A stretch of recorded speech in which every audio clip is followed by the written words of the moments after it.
দর্শক শ্রোতা, রাতের বেলা আমি বাড়ি ফিরছিলাম, তখন একটা ভিডিও করতে মন চাইলো, তাই ভিডিও ধরে ফেললাম আপনাদের জন্য।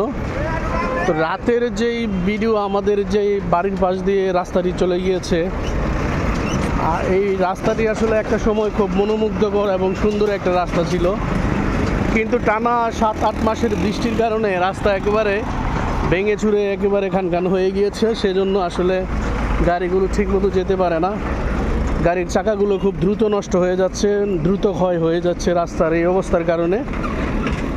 তো এই রাস্তার অভিভাবক না, এরকম একটা অবস্থা হয়ে গিয়েছে। যারা কর্তৃপক্ষ রয়েছে তারা একটা সুনজর আগে দিত খুব বেশি। ইউনূস সরকার যখন প্রথম আসলো তখন একেবারে খুব যত্ন করে রাস্তাঘাটগুলো, ভাঙা রাস্তাঘাটগুলোকে ঠিকঠাক মেরামত করা হচ্ছিল বা হয়েছিল, কিন্তু বর্তমানে যেন একেবারেই নীরব দর্শকের ভূমিকা পালন করছে কর্তৃপক্ষ যারা রয়েছে। যদি আজকে আমি একটা আবেদন করেছি এই রাস্তার জন্য, নারায়ণগঞ্জ যারা এই রাস্তার কর্তৃপক্ষ রয়েছে তাদের কাছে বার্তা পাঠিয়েছি, দেখি কি হয়। তো আশা করি ভালো একটি রেজাল্ট আসবে এবং খুব দ্রুতই কাজ শুরু করা হবে রাস্তাটির বিষয়ে। এবং এই রাস্তাতে প্রচুর ধুলাবালি, নোংরা, প্রচুর ডাস্ট ওড়ে, এবং না মাস্ক পরে অবশ্যই না গেলে কিন্তু অনেকের সর্দি ঠান্ডা কাশি লেগে যেতে পারে। তো এত পরিমাণে ধুলাবালি রাতের বেলাও ওড়ে, সকালবেলাও ওড়ে, দুপুরে ওড়ে। তো এই জিনিসটা আমাদেরকে খুব ভাবা এবং কষ্ট দেয়, পীড়া দেয়। তো এরকম নোংরা পরিবেশ কোনো দেশেই যাতে না থাকে, আমাদের বাংলাদেশের কোথাও যাতে এরকম নোংরা পরিবেশ না থাকে, কর্তৃপক্ষ যেন দৃষ্টিপাত করে।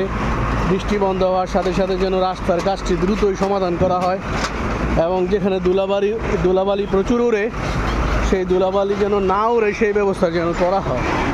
তো এই যে দেখেন এই গাড়িগুলোর কী অবস্থা, একেবারেই ভেঙে চুরে খান অবস্থা।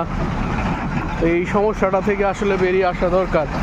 এই যে ভাঙাচোরা কী একটা অবস্থা আপনাদের দেখাচ্ছি আমি। আর গাড়ির শব্দ তো প্রচুর শব্দ আপনারা পাচ্ছেন, গাড়িগুলো অনেকটা হেলে দুলে যাচ্ছে। প্রত্যেকটা গাড়ি যে বড় বিশাল গাড়ি, অনেক বিশাল। এই যে রাস্তা খানাখন্দ একেবারে পরিপূর্ণ।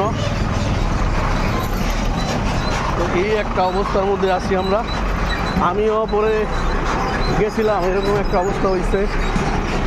তো কর্তৃপক্ষ দৃষ্টি নিবন্ধন করবো। আর এই রাস্তাটি কিন্তু এশিয়ান হাইওয়ে হবে শুনেছিলাম, মাঝখান দিয়ে কাজ শুরু হয়েছিল, কিন্তু বর্তমানে কাজ বন্ধ রয়েছে।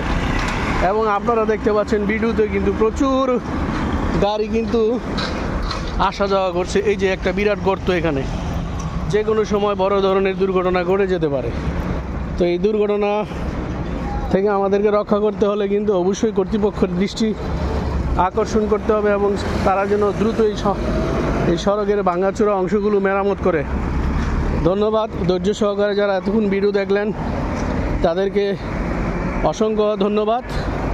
কারো কোনো প্রশ্ন থাকলে কমেন্টে জানাবেন, আমি উত্তর দেওয়ার চেষ্টা করব। আর ধুলাবালিময় শহর থেকে বা গ্রাম থেকে বা মফস্বল থেকে আমি আপনাদের শুভেচ্ছা জানাচ্ছি। ভালো থাকুন, সুস্থ থাকুন, সবার মঙ্গল কামনা করছি।